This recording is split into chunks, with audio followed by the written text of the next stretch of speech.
आप देख रहे हैं एस न्यूज ग्लोबल, जहां खबरें नहीं बल्कि सच्चाई बोलती है। देश से लेकर विदेश तक, राजनीति से मनोरंजन तक, हर खबर, हर अपडेट सबसे तेज, सबसे भरोसेमंद। ये है आज की टॉप 24 ट्रेंडिंग खबरें सिर्फ एस न्यूज ग्लोबल पर।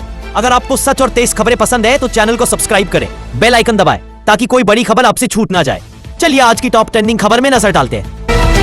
प्रधानमंत्री नरेंद्र मोदी ने हाल ही में कई बड़े ऐलान किए हैं, जिनमें आर्थिक सुधार, कृषि कल्याण, आत्मनिर्भर भारत अभियान और भारत आसियान समुद्री सहयोग जैसे विषय शामिल हैं। इन घोषणाओं का उद्देश्य भारत को प्रगतिशील, आत्मनिर्भर और वैश्विक स्तर पर मजबूती प्रदान करना है। हालिया बड़े ऐलान, आर्थिक मोर्चे पर सुधार।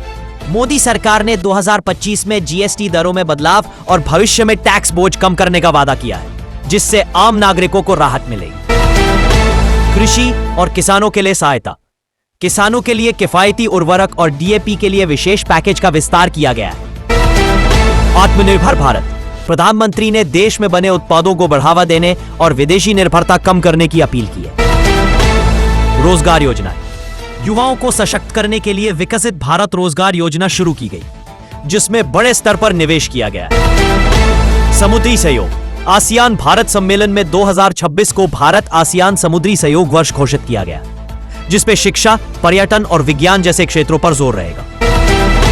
महत्वपूर्ण वस्तुओं की कीमत। रोजमर्रा की जरूरी चीजें और छोटी गाड़ियों की कीमतें कम करने का निर्णय लिया गया है, जिससे आम जनता को राहत मिलेगी। माओवाद पर सख्ती। ऑपरेशन सिंदूर के तहत माओवादी इलाकों में शांति सुनिश्चित करने की दिशा में महत्वपूर्ण कदम उठाए गए हैं। प्रमुख बातें। मोदी ने अपने हालिया भाषणों में देशवासियों को आत्मनिर्भर बनने, स्थानीय उत्पादों को अपनाने और वैश्विक चुनौतियों का सामना करने के लिए एकजुट होने का संदेश दिया है। भारत की आर्थिक मजबूती और सामाजिक एकता को आगे बढ़ाने के लिए सरकार द्वारा कई योजनाएं और अभियानों की शुरुआत की गई है। प्रधानमंत्री नरेंद्र मोदी के ये बड़े ऐलान देश को नई दिशा देने और भारत को वैश्विक मंच पर मजबूती से स्थापित करने के लिए। राष्ट्रपति द्रौपदी मुर्मू ने 2025 में कई बड़े ऐलान और पहलें की हैं, जिनका उद्देश्य भारत को समावेशी, आधुनिक और स्वस्थ समाज की ओर ले जाना है। प्रमुख ऐलान। दिव्यांगजनों के लिए राष्ट्रपति भवन सुलभ।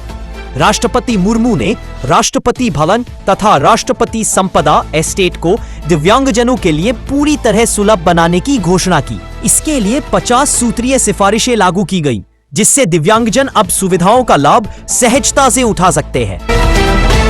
राष्ट्रपति भवन की वेबसाइट 22 भाषाओं में। उन्होंने राष्ट्रपति भवन की आधिकारिक वेबसाइट को 22 भारतीय भाषाओं में उपलब्ध करवाया, ताकि आम नागरिक अधिक सरलता से जानकारी प्राप्त कर सके। स्वास्थ्य सेवा को प्राथमिकता। हाल ही में गाजियाबाद में 1200 बेड वाले यशोदा मेडिसिटी अस्पताल के उद्घाटन पर राष्ट्रपति ने अच्छी स्वास्थ्य सेवाओं को हर नागरिक तक पहुंचाने की बात कही। उन्होंने निजी संस्थानों से भी समाज और कमजोर वर्गों के लिए सहयोग की अपील की। शिक्षा और साहित्य को बढ़ावा। 1 फरवरी 2025 को राष्ट्रपति ने नई दिल्ली विश्व पुस्तक प्रदर्शनी का उद्घाटन किया और बच्चों में पढ़ने की आदत विकसित करने के लिए अभिभावकों और शिक्षकों से अपील की। सुरक्षा और सेना। 29 अक्टूबर 2025 को उनका अंबाला एयरफोर्स स्टेशन दौरा होगा, जहां वे देश की सुरक्षा तैयारियों पर ध्यान देने और सैन्य अधिकारियों से संवाद करेंगी। अन्य महत्वपूर्ण बातें। राष्ट्रपति मुर्मू ने समाज के सभी दुर्बल और वंचित वर्गों तक आवश्यक सेवाएं, स्वास्थ्य और शिक्षा पहुंचाने का संकल्प व्यक्त किया है। उन्होंने बार बार इस बात पर जोर दिया है कि देश की प्रगति सभी नागरिकों की भागीदारी से ही संभव है और हर सेवा संस्थान को सामाजिक जिम्मेदारी निभाने का आग्रह किया है। राष्ट्रपति के कार्यकाल के 3 साल पूरा होने पर उन्होंने कई नई पहलें शुरू की है और सरकारी कार्यक्रमों की समीक्षा की है। राष्ट्रपति द्रौपदी मुर्मू के ये बड़े ऐलान समावेशी विकास, सामाजिक न्याय, स्वास्थ्य और शिक्षा में सुधार की दिशा में है, जिससे हर भारतीय को फायदा पहुंच सके। गजा युद्ध ने दुनिया की राजनीति में भूचाल ला दिया है। अमेरिका, रूस और चीन के रुख में तेजी से बदलाव दिख रहा है। पश्चिमी देशों की नीतियां अब सुरक्षा से ज्यादा तेल और व्यापार पर केंद्रित हो गई है। अरब देशों का एकजुट होना भारत के लिए कूटनीतिक चुनौती और अवसर दोनों ला सकता है। भारत अब संतुलन की नीति पर चल रहा है, इजराइल से रक्षा सहयोग और अरब देशों से ऊर्जा साझेदारी बनाए हुए। विशेषज्ञों का मानना है आने वाले महीनों में भारत की विदेश नीति शांतिपूर्ण मध्यस्थ की भूमिका में नजर आ सकती है। दिल्ली यूनिवर्सिटी की एक छात्रा पर बीच सड़क एसिड अटैक की सनसनीखेज वारदात सामने आई है। हमले के वक्त छात्रा कॉलेज से घर लौट रही थी, तभी बाइक सवार 2 युवकों ने हमला किया। छात्रा को तुरंत अस्पताल में भर्ती कराया गया, जहां उसकी हालत स्थिर बताई जा रही है। पुलिस ने आसपास के सीसीटीवी फुटेज खंगालने शुरू कर दिए और आरोपियों की तलाश में जुटी है। दिल्ली महिला आयोग ने घटना पर सख्त नाराजगी जताई है और जल्द कार्रवाई की मांग की है। बिहार में चुनावी सरगर्मी तेज हो गई है और तेजस्वी यादव ने नया चुनावी ऐलान कर सियासत गरमा दी है।